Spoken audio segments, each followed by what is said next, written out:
Muy buenas noches, amigas y amigos.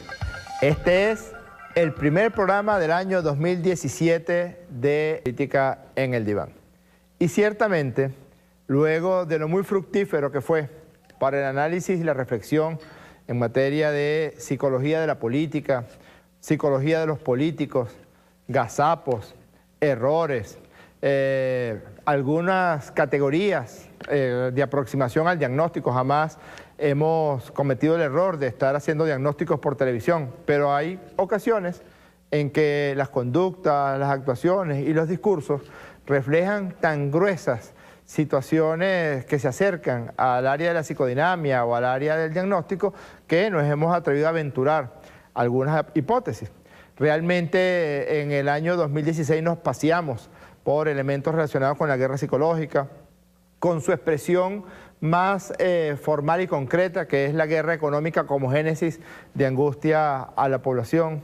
Nos paseamos también por los elementos sociopáticos, la mentira, el alejamiento permanente que tienen algunos sectores de la derecha venezolana a compartir las verdades, incluso con sus propios sectores. Conversamos sobre la mesa de diálogo, trabajamos el más gigantesco fraude que haya conocido la historia electoral de Venezuela, perpetrado por los sectores de la derecha venezolana, en este caso liderado por Capriles Radonsky, que fue el gran urdidor de la trama mentirosa y fraudulenta de los muertos firmando, de los menores de edad firmando, de aquellas personas que sin tener derechos políticos por haber estado incursos en graves delitos también aparecían en ese proceso de firma.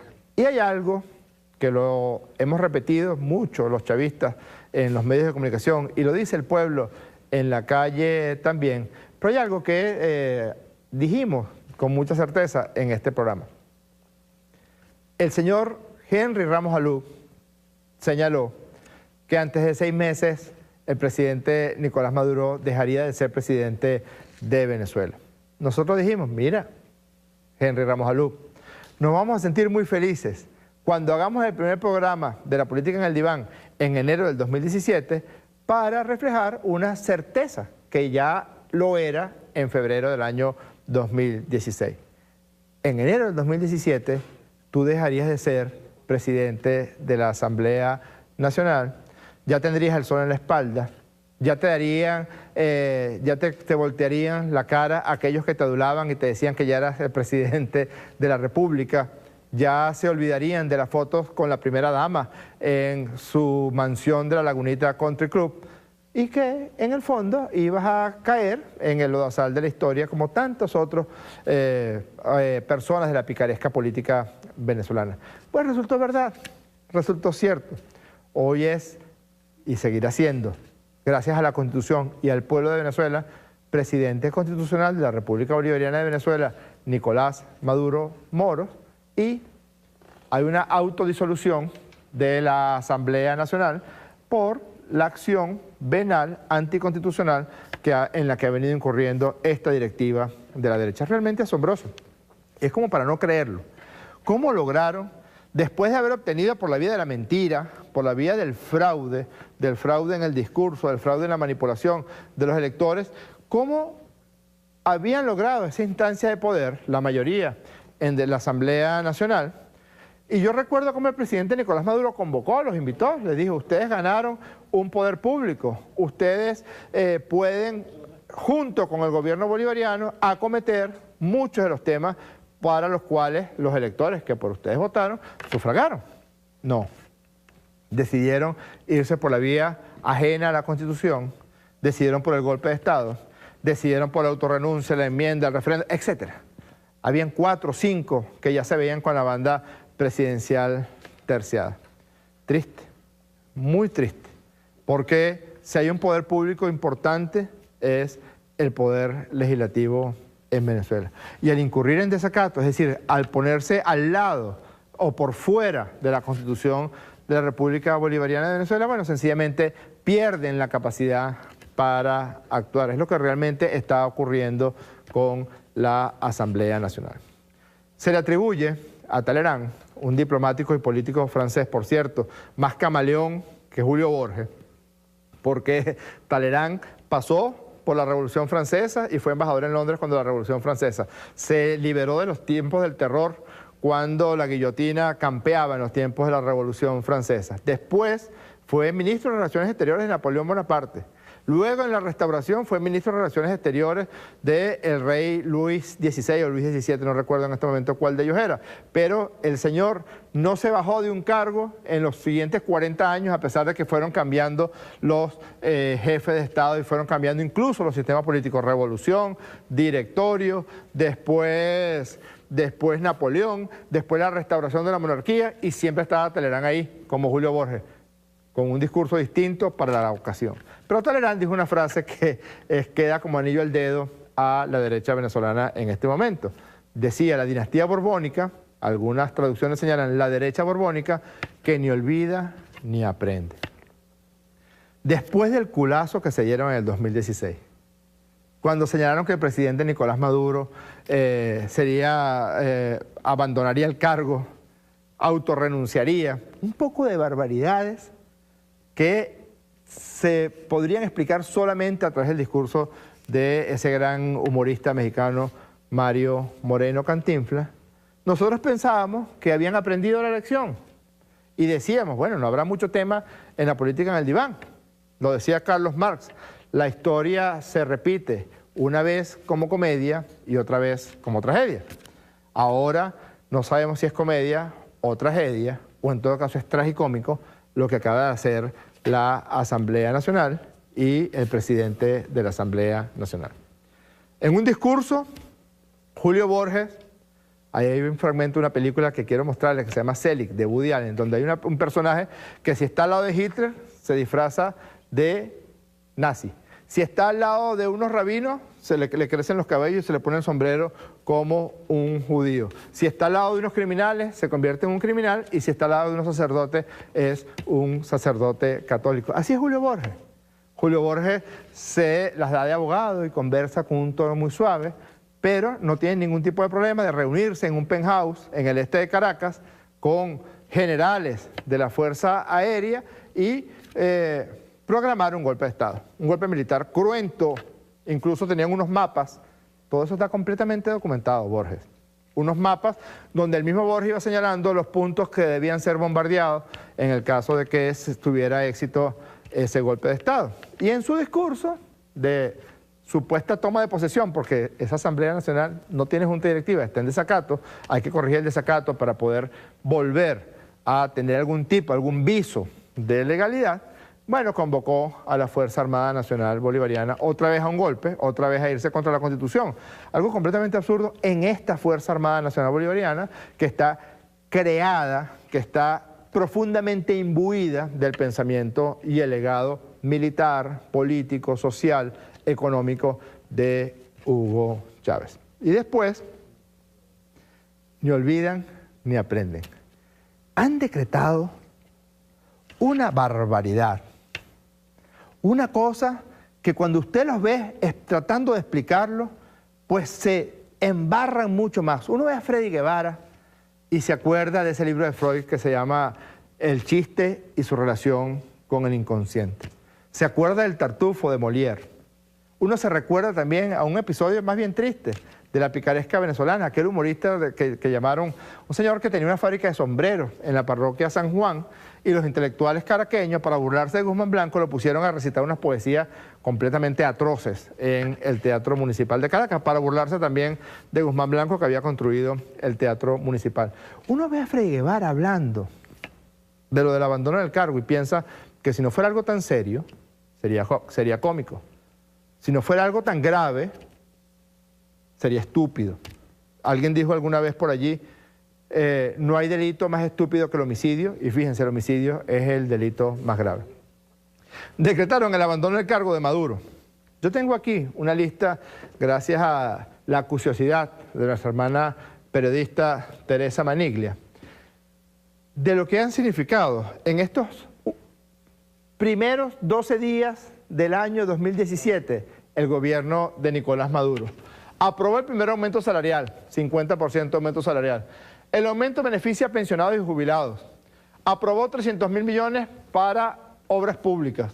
Activó el plan de identificación, organización, censo, el carnet de la patria. Activó los ejercicios militares Zamora 200. Aprobó 300.000 millones para el Fondo de Financiamiento de Pequeña y Mediana Industria. Relanzó el Consejo Nacional de Economía. El lunes 16 saldrán a la calle los nuevos billetes. Se comprometió a llegar a la vivienda 1.500.000 en un máximo de 2 meses. Detalles del Plan Carabobo 2017-2018. Señaló y anunció, y así lo cumpliremos, que para el 12 de marzo estarán los CLAP atendiendo 6 millones de personas. Anunció que este año llevaría el desempleo a 4,5%, figurándose como el desempleo más bajo del mundo entero. Plan de sistema de tiendas CLAP. Anunció que cumplirá la meta de la creación de 3.000 comunas, fondo de consolidación. Anunció que a fines de febrero comenzará la Feria de la Carne. Anunció que las plantas de Prorepa y Pornutricos a partir de este mes producirán de 5.000 a 5.500 toneladas por mes de harina. Y la distribución de la riqueza, por primera vez, la distribución del ingreso nacional, llegó a un 71% de inversión social. Eso es abandono de cargo. ¿Quién abandonó qué? Este señor, tristemente célebre, que se reúne con uno y dice, no, yo no soy golpista, Jorge, cuidado. Me lo dijiste. Me lo dijiste. No, yo no soy golpista, yo no estuve en esa reunión, es mentira. Esos generales están mintiendo. El empresario que está dispuesto a testiguar está mintiendo. Estuviste en esa reunión. Estableciste los objetivos de bombardeo en ese llamado golpe azul del año 2014. Te prefiguraste como una persona cercana al diálogo y luego te lanzas ese discurso convocando un golpe de Estado militar. Y luego, además, te alías a los sectores más violentos, más psicóticos, hay que decirlo así, de la directiva de la derecha venezolana, con esta barbaridad del abandono del cargo. Miren, nosotros hemos visto cómo incluso intelectuales de la derecha, que siempre avalan las marramucias, las barbaridades, las campañas sucias, la guerra psicológica, no han podido en esta oportunidad. Hay un intelectual, que a mí me parece que es mejor poeta que narrador, es un buen poeta, muy de derecha, o en todo caso, muy opositor, Alberto Barrera Tisca. Alguna vez, en el pasado compartido entre Alberto Barrera y yo, tuvimos algunos contactos, algunos encuentros en el papel literario del Nacional. Y escribió un artículo, después de la barrabasada de Julio Borges, en la página Pro Da Vinci, que se llama Los Abandonados por Alberto Barrera Tisca. Y dice esto: mire, yo le he puesto cabeza, dice Alberto Barrera, se lo juro, diputado Borges, y me he colocado enfrente y detrás de la mirada para arriba y para abajo y no lo entiendo, no me suena, no sé cómo hacer para que su propuesta de abandono del cargo se relacione con la realidad. Cuando usted, desde el podio de la Asamblea Nacional, decía que el Parlamento iba a aprobar el abandono del cargo por parte de Nicolás Maduro, casi nadie en este país lo estaba viendo o escuchando. Es como si todo el país estuviera hablando del precio de la cebolla y usted de pronto empezara a hablarnos de Justiniano y del origen del derecho romano. Así es la psicología de Julio Borges, Alberto Barrera lo conoce muy bien. Tratar de demostrar que Nicolás Maduro ha abandonado su cargo puede ser un ejercicio retórico interesante, pero es un ejercicio audaz de la imaginación y además es un delito. Y además es un golpe de Estado inefectivo, estúpido, sin ningún tipo de consecuencia, pero es un golpe de Estado. Hoy nos acompaña una abogada constitucionalista de no solamente una dilatada carrera, sino con maestrías y doctorados en materia de Derecho Constitucional, que además es profesora invitada en universidades muy prestigiosas del mundo, la doctora Elsie Rosales, para conversar un poco de la profunda, de la flagrante violación a la Constitución de la República Bolivariana de Venezuela. Hoy vamos a hablar del diálogo y de los falsos curas, que son enemigos del diálogo y que preferirían la muerte, la destrucción, que nos empezáramos a matar hermanas y hermanos contra hermanas y hermanos. Y también vamos a hablar de una cierta tendencia que hemos notado en una pareja de la política venezolana a una parafilia muy peligrosa. Este es el programa número 48 de La Política en el Diván. Escríbanos a Jorge R. PSV, @Política Diván, y estamos en vivo por Periscope, por Facebook Live y por Ciudad Caracas Radio. Ya regresamos a La Política en el Diván.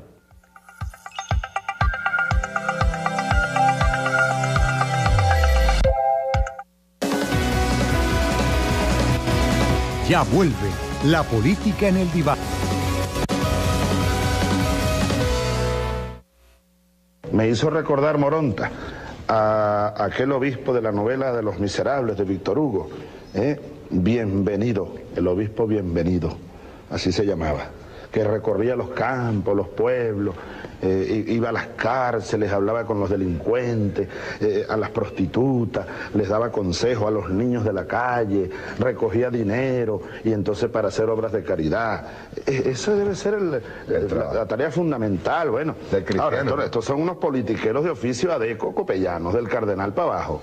Vaya, porque yo no creo que estos señores obispos sean tan ignorantes. No. Ellos saben lo que están haciendo. O sea, ellos saben que están mintiendo descaradamente y eso los hace unos vagabundos. Son unos verdaderos vagabundos del cardenal para abajo. Una cuerda de vagabundos que deberían ir a trabajar.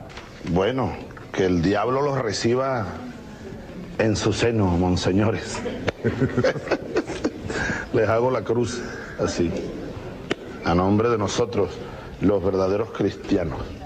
Ustedes no lo son, ¿qué va? Se podrán vestir de cardenal, de obispos y todo, pero ustedes son el propio demonio.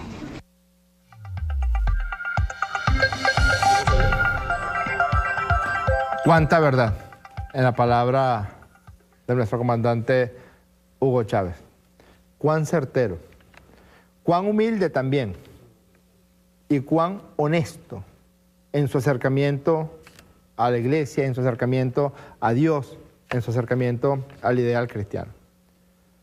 Una de las consecuencias más importantes de la mesa de diálogo que se instaló y de los esfuerzos a favor del diálogo del presidente Nicolás Maduro, de los denodados esfuerzos de los presidentes acompañantes, Rodríguez Zapatero, Leonel Fernández, Martín Torrijos, Ernesto Samper, secretario general de UNASUR, del Papa Francisco y su enviado especial, Monseñor Cheli, es que la mesa de diálogo ha contribuido, ha colaborado a que sea la paz quien se instaure en el crispado ambiente político que hemos tenido gracias a las actitudes y gracias a las acciones de la derecha venezolana.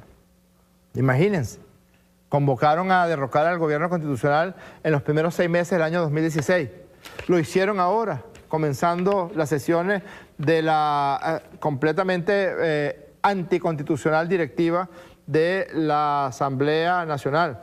Y aún así, nosotros hemos persistido en los esfuerzos por el diálogo.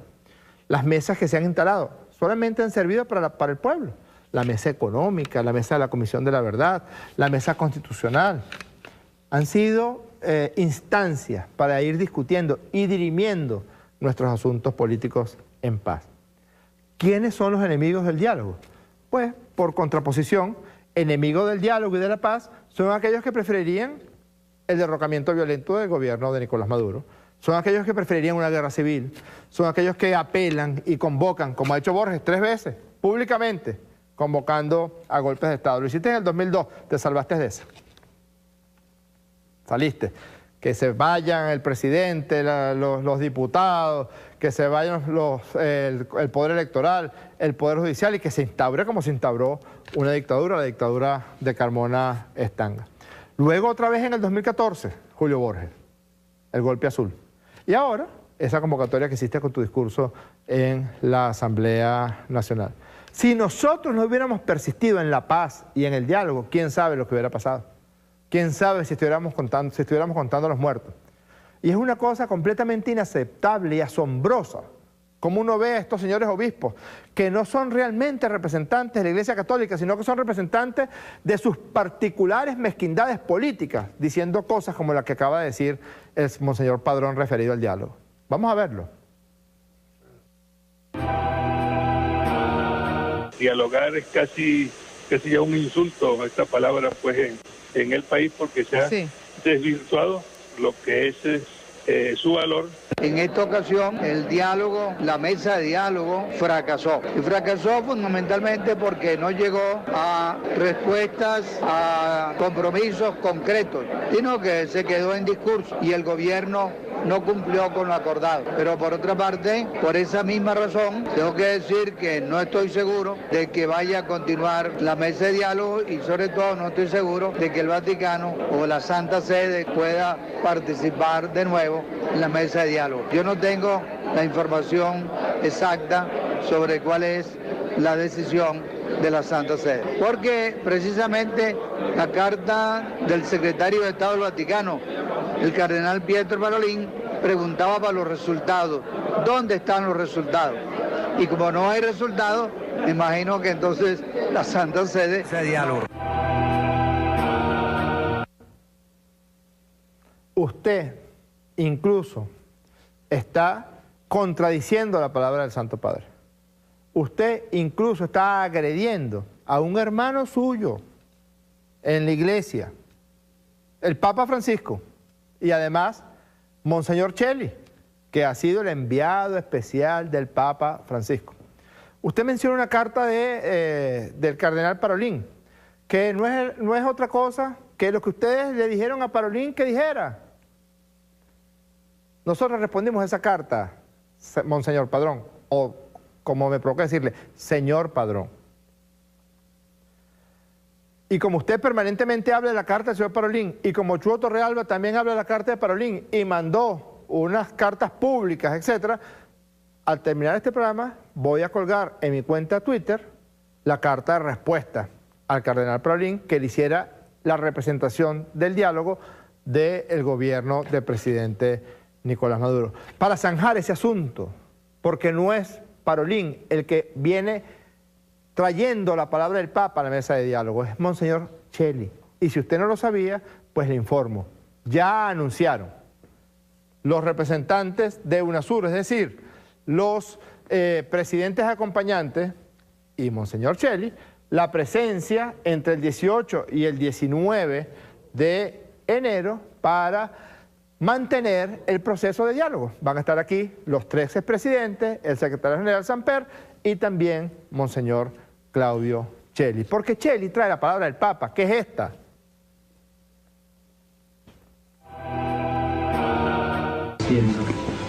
De mediadores, un facilitador para llegar al diálogo. Sí. Y eso es para servir al pueblo de Venezuela, para servir a todas las partes, para que se logre la paz y el acuerdo. Y bueno, todas esas cosas que hay que hacer con la oración y la ayuda y la caridad se va a lograr. Y espero que sí, que Dios nos dé una mano a todos. Imploramos armonía a la querida gente de Colombia que busca emprender una nueva y valiente vía de diálogo y reconciliación y que este coraje también motive al querido país de Venezuela a emprender los pasos necesarios para poner fin a las actuales tensiones y construir juntos un futuro de esperanza para toda la población. El diálogo, l'unica strada per tutti i conflitti, per tutti i conflitti, no? O si dialoga o si sgrida, ma non ce n'è un'altra.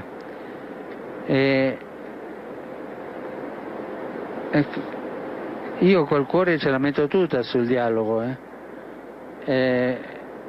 credo che si deve andare su quella strada. Escuche la palabra del Papa, Monseñor Padrón. Escuche la palabra del Papa, Cardenal Urosa Sabino.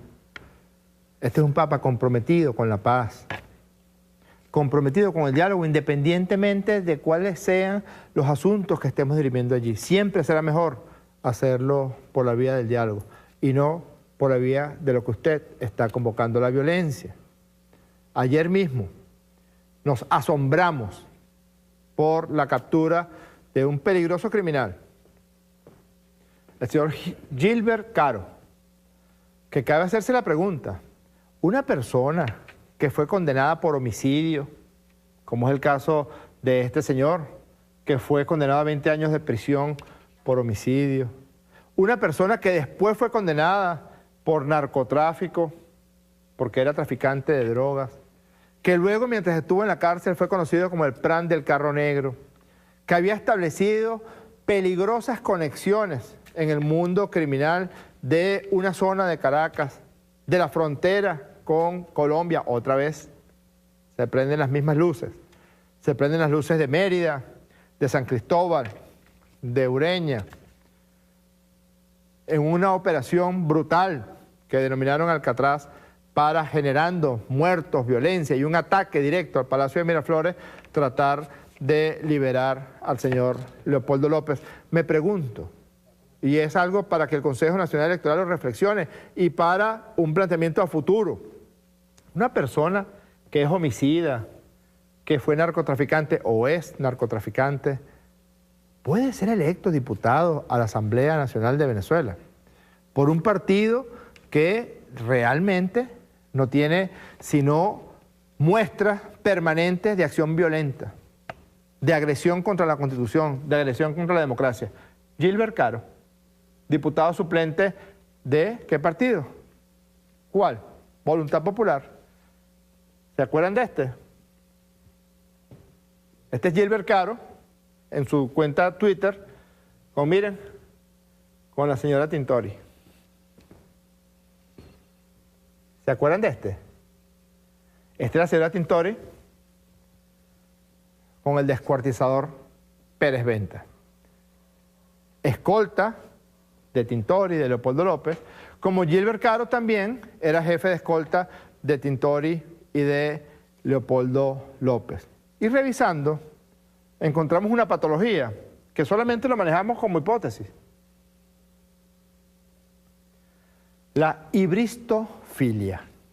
Ibris, viene del griego y se refiere a exceso, a exageración, se refiere a desbordamiento. Y filia, pues, tiene que ver con la cercanía. Es decir, búsqueda de lo exagerado.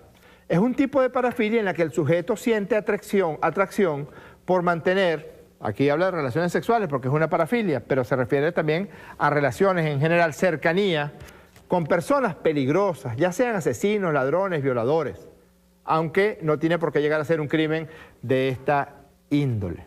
Hay otra característica que tienen y es que se sienten atraídos y son a su vez personas que engañan, que son infieles o que son grandes mentirosos. Ejemplos abundan en la literatura psiquiátrica. Ted Bundy, ¿se recuerdan? Esto pasa mucho con los asesinos en serie. Como los asesinos en serie tienen un componente estético en su acción brutal, en el asesinato seriado de personas, estos asesinos en serie atraen mucho a personas que tienen esta característica, la hibristofilia. Ted Bundy, Charles Manson, Richard Ramírez, Jeffrey Dahmer, todos ejemplos de asesinos en serie, sobre todo de los Estados Unidos de Norteamérica, que recibían infinidad de cartas de amor, que se sentían atraídas hacia ese tipo de criminales. Yo me pregunto, ¿por qué Tintori se siente tan atraída por un criminal tan brutal como Pérez Venta, que se atrevió a asesinar, estrangular, violar y descuartizar a una mujer? ¿Por qué Tintori pone como jefe de escoltas a un señor que es homicida, es narcotraficante, es uno de los más peligrosos jefes del pranato en las cárceles venezolanas y es también el cargo de diputado se lo debe a Tintori? Su ascenso en el mundo político criminal que se llama Voluntad Popular se lo debe a Leopoldo López y a Lilian Tintori. Como hipótesis, ¿no sufrirán Tintori y López de hibristofilia? Ya regresamos a la política en el diván. Ya está con nosotros la doctora Elsie Rosales, constitucionalista, para hablar de la delpiñada, para hablar del tartufo, para hablar de Selig, es decir, de la barbaridad cometida por la directiva de la Asamblea Nacional. Ya volvemos.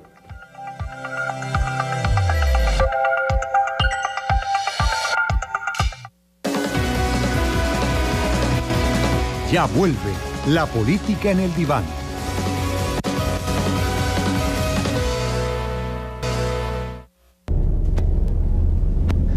abandono del cargo ocurre cuando el padre no es que solamente se fue, vivía en Petare y se fue a Maracaibo. Puede haber abandono habitando uno de los cónyuges del hogar común, incluso cohabitando. Un padre que esté todo el día borracho en la sala, que no trabaje, o que si trabaja se gasta los reales de sus hijos en vez de para la comida para los caballos, le pegue a la mujer, no atienda la casa, también le declaran abandono del hogar. Te pongo otro caso, el abandono del puesto laboral. Pero en esos casos la mujer más bien desearía que abandonara el hogar. El abandono del cargo ocurre cuando el padre no es que solamente se fue, vivía en Petare y se fue a Maracaibo. No nos vas a decir qué es lo que dice la Constitución ni cómo se lee, porque nosotros sabemos leer y escribir.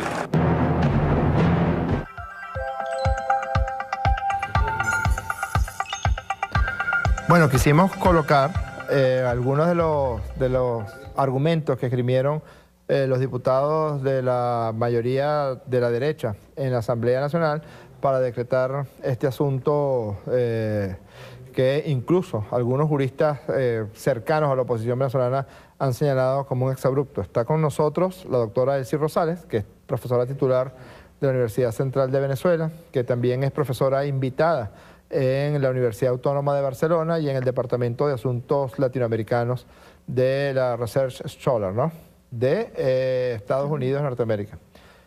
Profesora Elsie, ¿a qué se refiere la directiva de la Asamblea Nacional con esa declaratoria? Bueno, como ustedes han visto... ¿O qué quisieron decir? Sí, a ver, primero comencemos por qué son los acuerdos, ¿no? Los acuerdos son actos de un poder público. Sabemos que en Venezuela su orden constitucional está configurado por 5 poderes públicos. La Asamblea Nacional refiere un poder público nacional y tiene posibilidad de dictar unos actos que serían leyes, pero también tiene posibilidad de dictar otra diversidad de actos, entre ellos los acuerdos.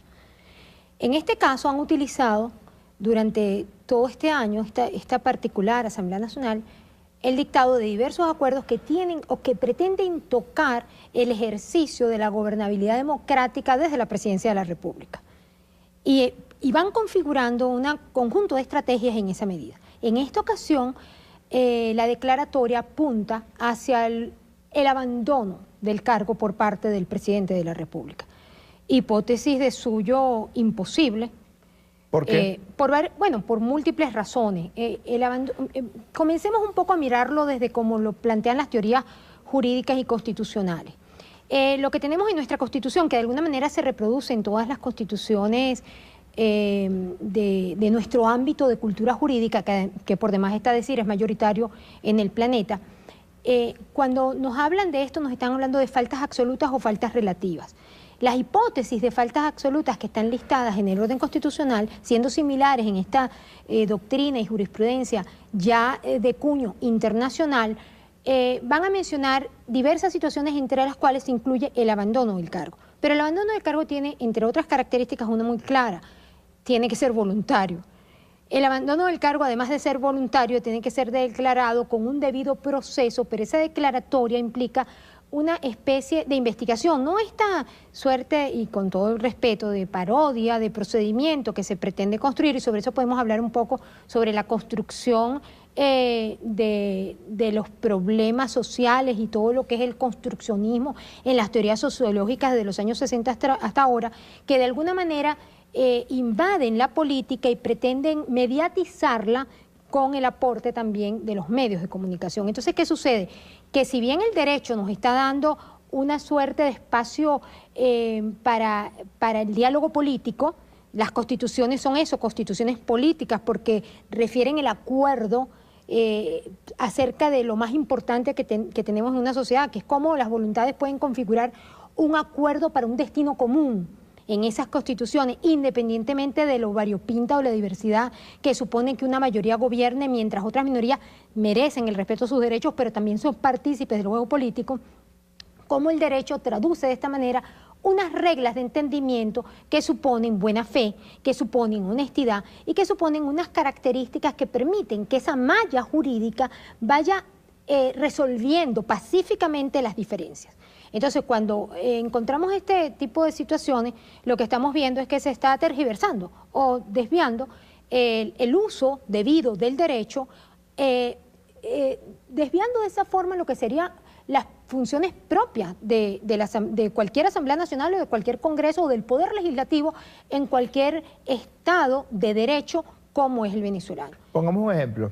Chávez secuestrado en Turiamo y luego en La Orchila, y la presentación de una figura de renuncia por parte del presidente Chávez, donde el fiscal general al día siguiente, Isaías Rodríguez, señala que él no ha visto ninguna carta de renuncia del presidente Chávez. ¿Hay algún tipo de paralelismo que se puedan establecer con esta situación concreta? Porque usted menciona que la principal condición del llamado abandono del cargo es una condición voluntaria, pero es una cosa donde estos diputados señalan que, bueno, que de algún modo están conminando al presidente Maduro. La voluntad no puede estar viciada. En derecho, el ejercicio de la voluntad es un ejercicio libre, responsable, ¿no? Entonces hay que ir como montando piezas para el entendimiento. Algo que yo quiero quizás compartir con nuestra querida Venezuela, que es la que está en el medio de toda esta circunstancia, es que tenemos que acercarnos a las cosas, y esa es mi participación en esto, de alguna manera como jurista,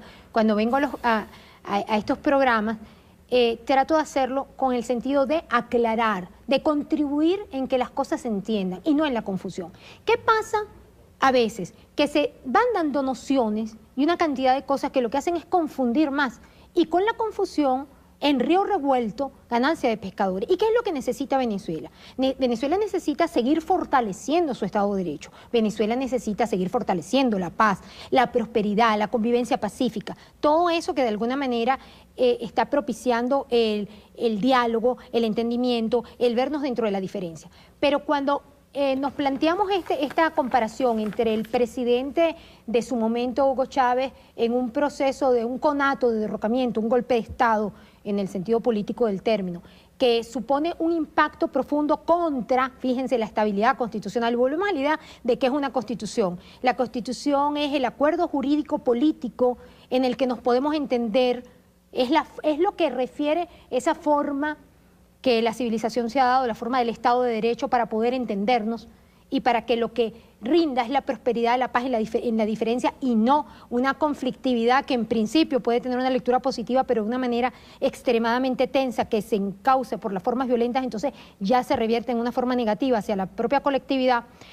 Si lo vemos de esa manera y planteamos aquel golpe de Estado, obviamente era un golpe de Estado, lo que en las doctrinas tradicionales se ve como una vía de fuerza, de facto, donde se pretende un derrocamiento del orden constitucional. En esta ocasión, ¿qué es lo que viene pasando? Y en esto tenemos que ser sinceros. O sea, ¿qué es lo que ha pasado desde que se instauró este nuevo orden constitucional? Venezuela, en realidad, se encuentra en una suerte de confrontación de modelos. Y son dos modelos distintos. Y a veces uno escucha, en nuestro caso con mucha atención, la versión de los opositores y entendiendo que uno puede estar equivocado. Sin embargo, uno mira el devenir de estos 17 años y encuentra que a cada momento, desde aquel golpe del 2002, luego hubo un boicot o sabotaje petrolero que atentó contra la industria energética, que de alguna manera ha sido tan fundamental en el desarrollo económico o socioeconómico del país, y así sucesivamente ha habido diversas acciones que tienen que ver con el derrocamiento. Y el derrocamiento no es un atentado contra quien ejerce la presidencia de la República. El derrocamiento es un atentado contra la Constitución. Y esas son cosas que tenemos que entender para cuidarlas. Es decir, en medio de las diferencias tiene que haber, como lo que llamamos en doctrina constitucional, un núcleo de constitucionalidad. Comprender que hay zonas que no deben ser tocadas, porque son las zonas comunes que nos hacen posible una convivencia pacífica, sustentable, que sea para todos. ¿Usted percibe usando sus propias palabras, algún núcleo de constitucionalidad en el acuerdo aprobado por la Asamblea Nacional? No, creo que el error va más allá cuando, si analizamos todos estos años y se continúa, apenas está, fíjense que la Asamblea Nacional es un poder público nacional con unas facultades importantes. Quisiera un poquito revisar qué tiene que ver con eso, hasta dónde llegan las funciones, o sea, cuál es el problema de competencia, qué es lo que pasa, para que todos podamos entender, más allá de lo que sería el debate de interpretaciones jurídicas, el ABC de cómo funcionan las cosas y por qué un orden constitucional. Cuando hablamos de un orden constitucional, ya sea en la trilogía clásica de los tres poderes, legislativo, ejecutivo y judicial, o en la fórmula evolucionada de la Constitución venezolana, que coloca 2 poderes públicos nacionales más, es decir, 5 poderes en un Estado federal imperfecto, con una configuración que va desde el municipio, pasa por el Estado y llega hasta la nación y uno encuentra aquello, lo principal es la garantía de los derechos en el sentido más amplio, es decir, que esta Constitución posibilite la prosperidad de todos. Con la Constitución del 99 se implanta un nuevo modelo de desarrollo humano posible. Ese nuevo modelo de desarrollo humano, desde la perspectiva de los que lo comparten o desde la perspectiva de los opositores, tiene que ser sustentable, tiene que ser posible para todos, en la diferencia. Cuando pensamos dentro de ese contexto en una Asamblea Nacional o en un poder legislativo, ese poder legislativo tiene una competencia, igual que lo tienen los otros. ¿Esa competencia viene de dónde? De la propia Constitución, es decir, el acuerdo político dice va a estar delimitado de esta manera y su función es esta y esta. Fuera de su función, nada. Dentro de su función, lo que permite su cumplimiento efectivo. Correcto. ¿Qué es lo que le correspondería a la Asamblea? Le corresponde legislar, que es su función principal, y controlar el poder, básicamente la administración pública. Controlar que ese ejercicio de gobernabilidad democrática sea posible de la mejor manera. Y para eso dispone de una cantidad de herramientas. Ahora, no está listado en ese conjunto de posibilidades, independientemente de que debe controlar el ejercicio del Poder Ejecutivo, que luego tiene su propia organización, con su propia competencia también delimitada constitucionalmente, no está decretar, casi que al antojo. Uno podría decir, si me permito esa pequeña digresión, que como una suerte de actitud desesperada porque tienen tantos años intentando un derrocamiento que no han logrado por una vía o por otra, y uno lo nota en elementos claves que yo puedo compartir con todos, vamos a convenir en que eso es realidad independientemente de las distintas interpretaciones que son válidas. Por ejemplo, durante todo este año se ha hablado de crisis humanitaria. Sabemos que Venezuela atraviesa una situación complicada debido a la baja de los precios del petróleo, las dificultades internas, esta suerte de polarización que sería muy interesante si fuera más constructiva y menos volcada hacia este tipo de circunstancias que estamos aquí comentando, etcétera, etcétera, etcétera. Si uno va revisando poco a poco los acuerdos que culminan, porque, ojo, esta última declaratoria no es aislada, se encuentra en la lista de acuerdos que se han venido dictando a lo largo de este año y que tienen que ver con una declaratoria que hace la Asamblea Nacional de que en Venezuela ha habido un golpe de Estado, así sin más. Y uno lo puede leer y obviamente, caramba, no hay que ser jurista para entender que eso choca con el sentido común. Correcto. ¿Qué golpe de Estado ha habido en Venezuela? Ninguno. Más que lo que contamos que sucedió para el año 2002. Entonces, se habla de esto, se habla de una crisis humanitaria que no existe, que no está. Sabemos que las crisis humanitarias están descritas en toda la doctrina también internacional y tienen que ver con catástrofes, cosas atroces. Dificultades padece el planeta entero, lo sabemos, que Venezuela está atravesando una situación socioeconómica complicada, que puede ser descrita por los expertos en el área, sin duda.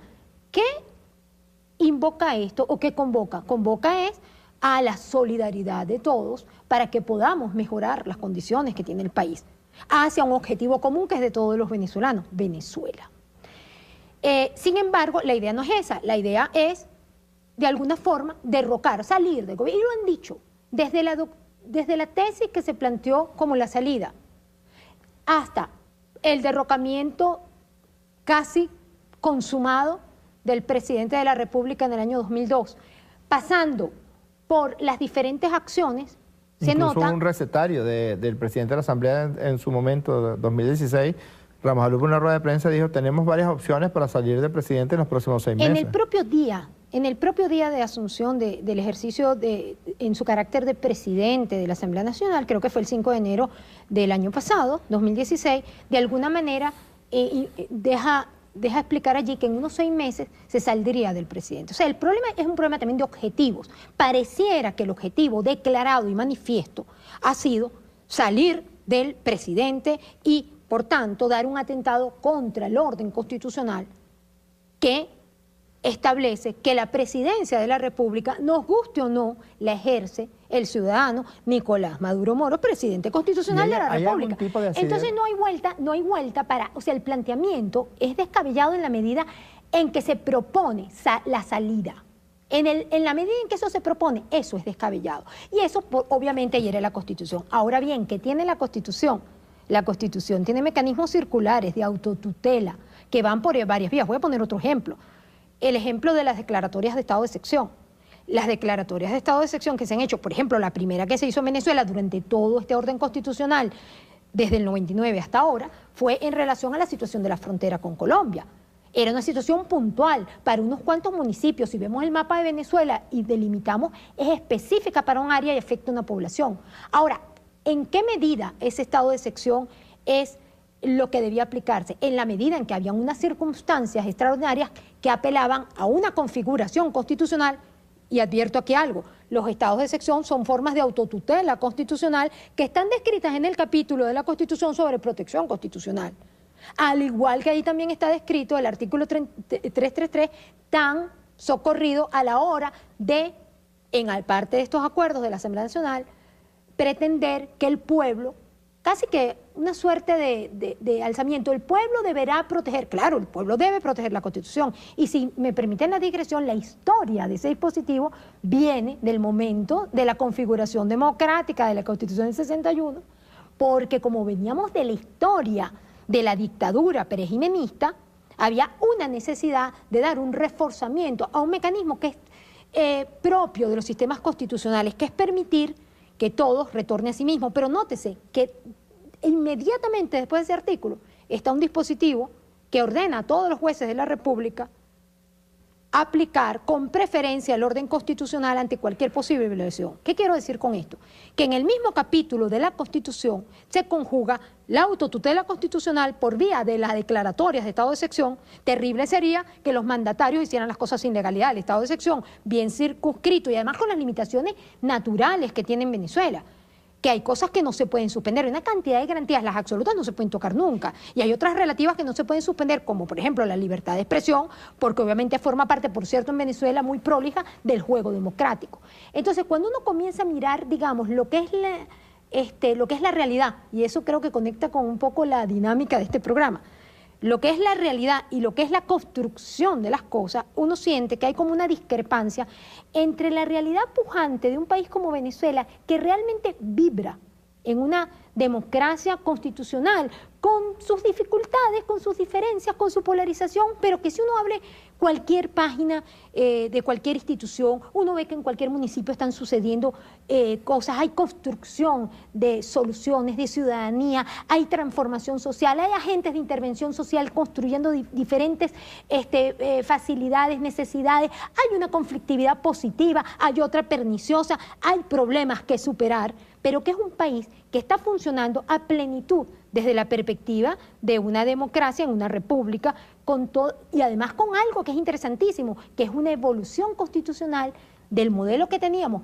nuestro primer modelo democrático, el 61, a lo que ha significado la Constitución del 99 y el momento actual. Tan así que estamos superando y cada vez más tenemos más resiliencia para superar las crisis. ¿Y qué ocurre cuando en este caso la directiva de un poder público promueve este acuerdo? Porque bueno, ahí hay abogados, ahí hay asesores, personas que son constitucionalistas. Yo conozco algunos que asesoraban a Ramos Alup y en este caso a Julio Borges. Julio Borges es abogado. Inició su carrera política a través de un programa de televisión donde fungía como abogado que resolvía problemas entre personas que tenían algún tipo de conflicto.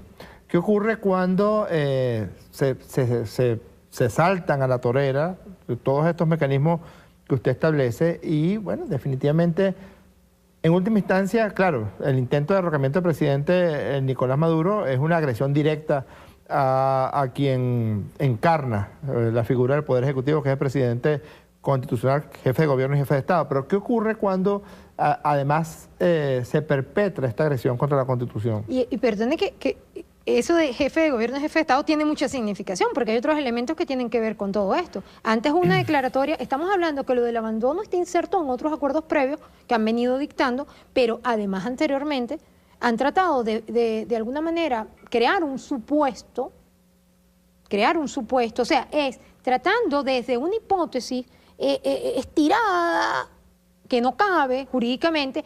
No cabe. No, jurídicamente no cabe el abandono del cargo por las razones mencionadas. O sea, el abandono supone un acto voluntario que no sea coaccionado, obviamente. Tiene que ser voluntario con una voluntad libre por parte del presidente, igual que la renuncia. En vez de renunciar, decide no participar en el ejercicio de la gobernanza que está ejerciendo.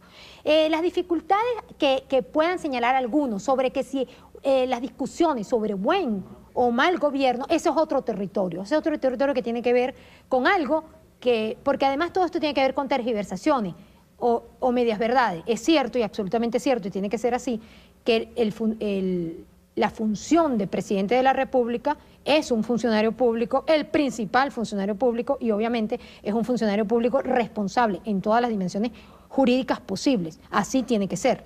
Ahora, su responsabilidad, ya viene otro de los acuerdos, no supone que la Asamblea tenga en sus manos, en su competencia, recordemos ese concepto, o sea, solo puede hacer lo que le ordena la Constitución, y la Constitución no le faculta para declarar, por ejemplo, otra cosa que pretendieron hace pocos meses y que han venido tratando también de llevar adelante todas estas tesis de una manera concurrente, en una suerte también de cerco, que no es nada conveniente porque al final lo que termina es estirando y planteando una conflictividad que pasa a la zona perniciosa de la conflictividad, lo que ellos estiman como posibilidad de declaración de responsabilidad política del presidente.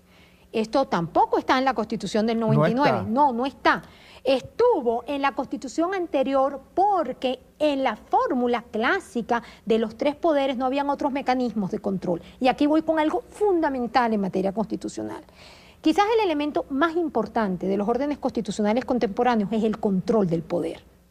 Y en esto la Asamblea Nacional tiene una importante misión que cumplir. Y la refería inicialmente cuando decía que debe controlar desde la perspectiva de sus facultades a la administración pública.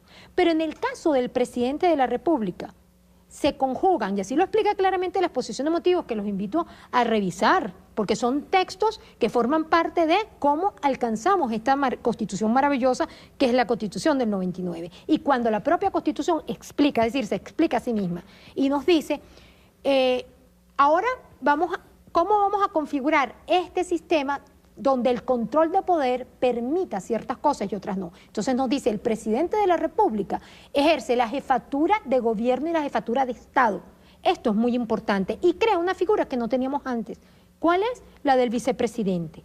El vicepresidente ejecutivo pasa a tener varias funciones interesantísimas en la jefatura de gobierno e incluso una de diálogo y de intercambio con la Asamblea Nacional, al extremo de que la Asamblea Nacional, que sí puede declarar votos de censura, lo puede hacer en relación al tren ministerial, es decir, cada uno de los ministros o inclusive el vicepresidente, por supuesto, siempre que estén dados los supuestos de hecho. Pero sobre el presidente de la República no puede. ¿Y por qué?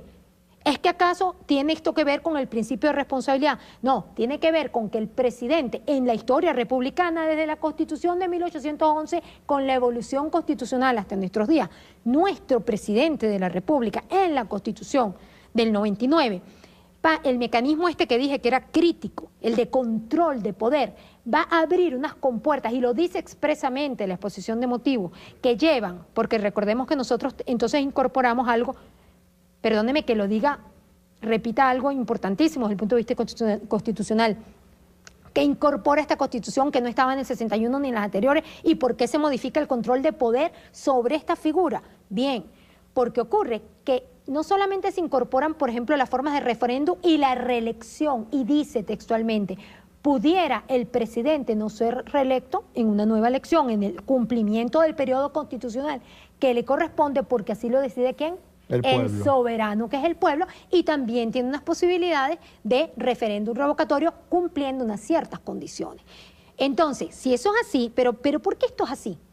Fíjense, porque lo importante para que podamos compartir con todos es en qué se fundamenta cada base constitucional y por qué alguien dice que es evolutiva en relación a la anterior. ¿Por qué es evolutiva?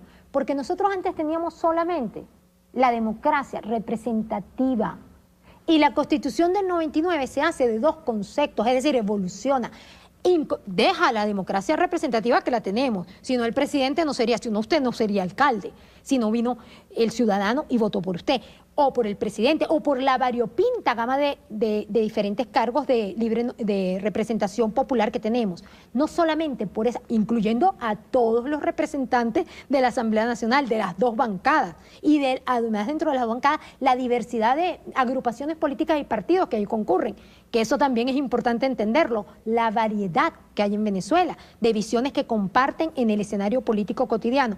Pero además de eso, incorpora a esa democracia participativa una fórmula de democracia directa que, por ejemplo, en Suiza, para decir cualquier país, puede llevar a que una determinada ley por un referéndum pues no pueda seguir adelante porque el pueblo no está acorde con que esa ley en tal municipio, digamos un cantón, en esa organización política, haya sido dictado. Es decir, los mecanismos donde abrimos espacio para que haya cada vez más participación directa de la ciudadanía, esto que trata de desarrollarse por la vía del poder popular, que son ejercicios de desarrollo de esa democracia directa, van a una constitución que configura una evolución de democracia, no solo representativa, que está en un documento internacional de Venezuela, la Carta Interamericana Democrática. Es bueno mencionarla porque es muy socorrida dentro de los acuerdos.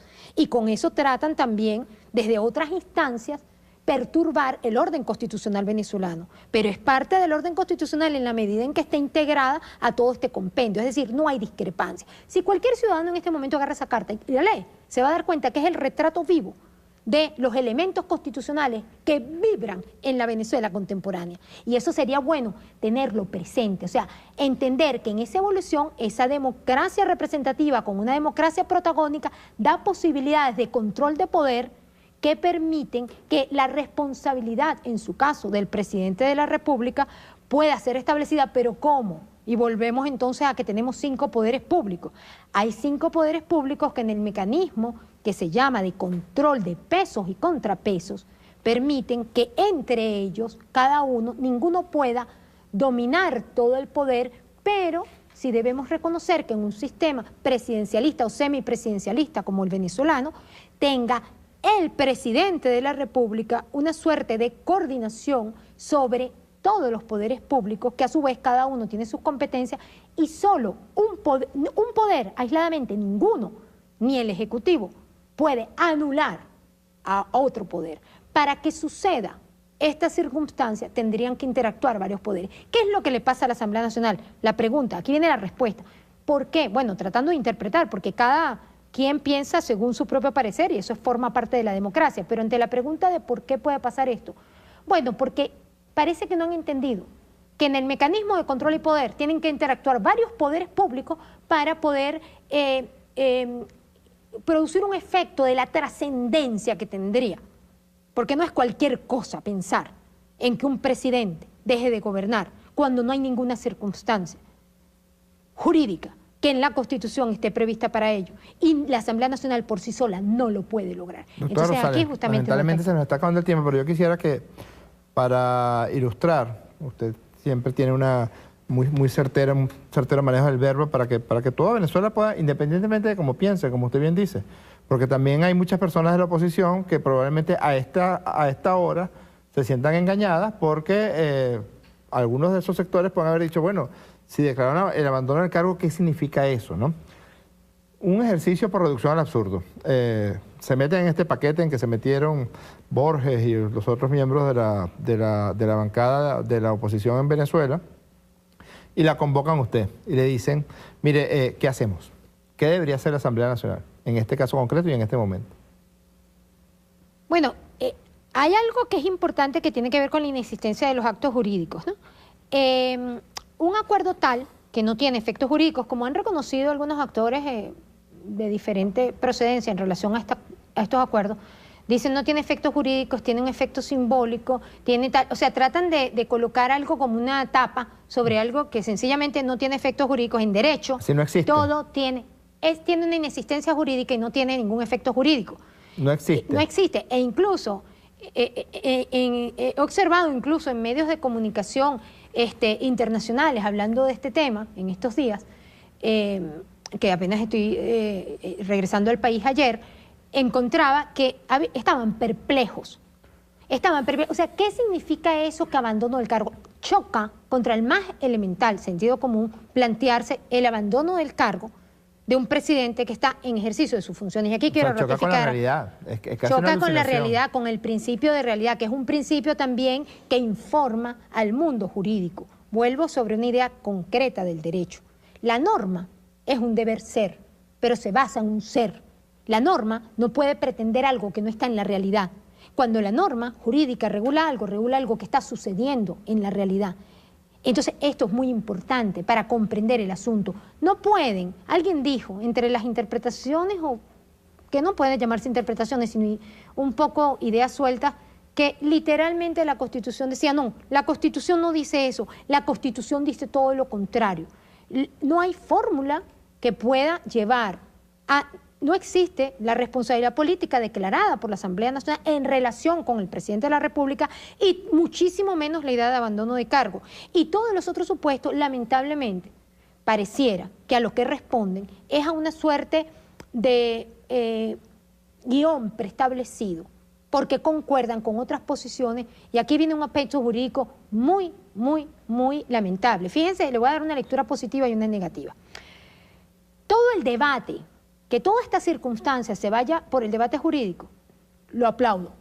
Me parece muy importante que un país tenga una profundización de sus diferencias a través de un debate jurídico y que a través de esto el Ejecutivo acuda al Tribunal Supremo, la Sala Constitucional como máximo intérprete de una interpretación de la Constitución que es vinculante para todos porque ellos tienen esa competencia constitucionalmente asignada y que los otros digan y que unos juristas digan una cosa y otros abogados digan otra. Todo eso, que todo se dirima a través del debate, me parece que es la puerta franca para que lleguemos a un punto que tenemos que llegar como todos venezolanos, que es al diálogo, a un diálogo sincero, honesto, respetuoso, donde entendamos que pensamos distinto y venturosamente todos en el planeta somos únicos y pensamos distinto, y que en esa diferencia tenemos que tratar de entendernos. Eso me parece fabuloso y necesario. Y a la larga veremos que en la historia republicana va a dar cuenta de las fuerzas de transformación de Venezuela en sus debates y en la confrontación de modelos que es la realidad que late tras esta circunstancia. Ahora bien, utilizar el derecho para tergiversarlo y pretender adjudicarle interpretaciones o criterios o consecuencias o efectos que no están en la norma jurídica, ni viéndola de forma restrictiva, ni viéndola de forma extensiva, es francamente una manera de retrasar la historia de la juridificación de la política y de las relaciones sociales en clave emancipadora. Es decir, las posibilidades que tenemos de utilizar el derecho para una mejor garantía de los derechos humanos, para entendernos mejor, para ir con la realidad y para que sea, digamos, soluciones dispuestas para todos. Doctora Rosales, le agradezco muchísimo esta cátedra que ha dictado de Derecho Constitucional. Ojalá algunos de los que tiraron la parada, para usar un término que es muy frecuente en la historia política contemporánea de Venezuela, pues recojan un poco y más allá del debate puedan, bueno, ponerse en el criterio de realidad. Lo describió Freud en 1925, el principio de realidad que siempre prevalece. O sea, los seres humanos, yo le puedo decir a usted que están bajando unos enanitos verdes del espacio exterior y eso se llama alucinación visual, es decir, percepción sin objeto, extrañamiento de la realidad. El principio de realidad prevalece. Lo decía hasta Barreatisca, que en el momento en que Borges estaba declarando el abandono del cargo del presidente Maduro, está el presidente Maduro trabajando en su despacho y son más de 30 puntos los que han sido los desarrollos del ejercicio de gobierno del presidente Maduro en escasos 12 días del año 2017. Se nos acabó el tiempo, no sé si tenemos tweet que leer, no sé si tenemos tiempo para los tweets, si no, nos despedimos hasta... Ah, sí tenemos tweets, vamos a ver algunos de los tweets que tenemos hoy. ¿Dónde los vemos? Daniel Rullero 1, Voluntad Popular y Primera Justicia incitan a climas de odio en la burguesía para empujar acciones violentas ante desesperos por asaltar poder político. Si hay un partido político donde se han incorporado todos los elementos relacionados con la violencia política, ese es el caso de Voluntad Popular. Incluso hasta el nivel de tener entre sus principales líderes personas con un amplísimo prontuario de criminalidad. Y ya que hablamos con la doctora Rosales de la juridicidad y de los elementos de perfeccionamiento por la vía del acuerdo de la Constitución y del orden constitucional, hay que preguntarse cómo es posible que se haya colado como diputado de la Asamblea Nacional una persona que incurrió en homicidio, que después incurrió en tráfico de drogas y que ahora estaba involucrado en un proceso de máxima violencia en contra del Palacio de Miraflores y en contra del oeste de la ciudad de Caracas. ¿Cómo es posible que haya sido representante de derechos humanos de Voluntad Popular un señor que descuartizó, violó, asesinó a una dama por el solo hecho, por el solo placer de incurrir en ese gravísimo crimen. Es algo para la discusión. ¿Hasta cuándo nosotros vamos a seguir tolerando que un partido político incluya en su seno todas las formas más graves de violencia política? Me refiero a voluntad popular. Usted escucha las cosas que dice Freddy Guevara, algunas son francamente psicóticas. Tarek El Azzam, vicepresidente, porque a Maduro se le declaró abandono del cargo el 9-1. Eso es típico de la alucinación. La percepción sin objeto. Ponme esa cámara ahí para decirse a Freddy Guevara. Pónmela. Ajá. Freddy. Alucinación es percepción sin objeto. ¿Qué quiere decir eso? Que tú ves algo que no es real. Cuando tú oyes voces, es una alucinación auditiva. Si ves cosas que no están en la realidad, tú le preguntas, ¿usted ve aquí un enanito verde en este? No, no lo ve. Eso se llama alucinación visual. Hay tantas alucinaciones como sentidos tenemos los seres humanos.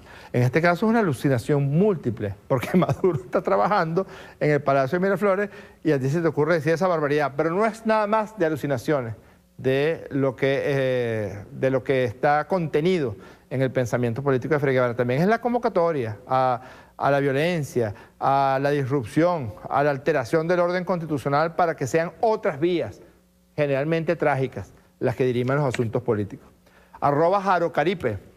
Julio Borges es un mentiroso compulsivo, golpista en el 2002, luego dijo que él no y retó a un periodista que se lo demostrara. Bueno, no pudimos pasar el pedacito de la película Selig, pero se parece tanto, se la recomiendo. Selig, una película de 1986, creo, de Woody Allen. Se parece demasiado a Borges ese personaje. @Gelson Manuel, piso 55. Camarada, ¿por qué Gilbert está preso y Lilian Tintori no? Si ella es la autora intelectual y jefa según el video. @Moraima Martínez 5. A estos y que diputados de la mugre les hace falta una terapia electroconvulsiva. No me meto en eso. @Corplat. ¿Por qué, sabiendo que el tal abandono de cargo es un bluff político mediático para generar desasosiego, distracción y falsas esperanzas? Me imagino que tenía otra parte. No sé, en efecto, una de las cosas que estaba conversando hoy la doctora Elsie Rosales son las condiciones de autotutela de la Constitución, es decir, de control propio que la Constitución tiene. Lo mencionó. El Tribunal Supremo de Justicia tiene entre sus competencias la interpretación última de la Constitución de la República Bolivariana de Venezuela. Sí. ¿Puedo poner un ejemplo contundente? En el acuerdo señalan como uno de los supuestos de hecho que supuestamente el presidente ha violado la integridad de la República en el caso del Esequibo. Quiero decirle a todos los venezolanos, ustedes recordarán, el único presidente de la República que habló ante la Asamblea Nacional, justo la del año anterior a esta nueva configuración, es decir, durante el 2015, fue el presidente Nicolás Maduro, sobre el Esequibo, y logró en esa Asamblea Nacional un acuerdo unánime de todas las fuerzas políticas, unánime para apoyarlo en todo el desarrollo político constitucional que él viene haciendo de los derechos soberanos del Esequibo. Entonces, el principio de realidad, lo que ha hecho el presidente, todo el trabajo que se ha venido haciendo hermosísimo para lograr una solución sobre los derechos soberanos de la República, que en este momento incluso viene siendo ratificado en el propio seno de las Naciones Unidas, contrasta con un acuerdo que indica que el presidente en materia de Esequibo ha violado la integridad de la República. Por favor, juzguen ustedes mismos. Bueno, nosotros que pensábamos que después de todo lo que veníamos discurriendo en el año 2016, nos íbamos a quedar sin trabajo aquí en la política en el diván en el año 2017, fíjense cómo ha empezado el año. Se soltaron los locos. Hay que otra vez volver a un proceso de atracción, de fuerza atractriz hacia estos señores que alucinan, que mienten, que incurren en parafilias, como el caso de la ibistrofilia. Hay que hacerle seguimiento a eso. Me pregunto ahora, del entorno concreto de supuesta protección de Tintori y Leopoldo López, ¿cuántos psicópatas, sociópatas, asesinos, criminales y narcotraficantes más hay? Pregunta que dejo y que probablemente podamos abundar más en el próximo programa de La Política en el Diván. Me despido. Un abrazo a todas y a todos. Continuaremos discerniendo y continuaremos trayendo ideas para la reflexión aquí en La Política en el Diván. Un abrazo.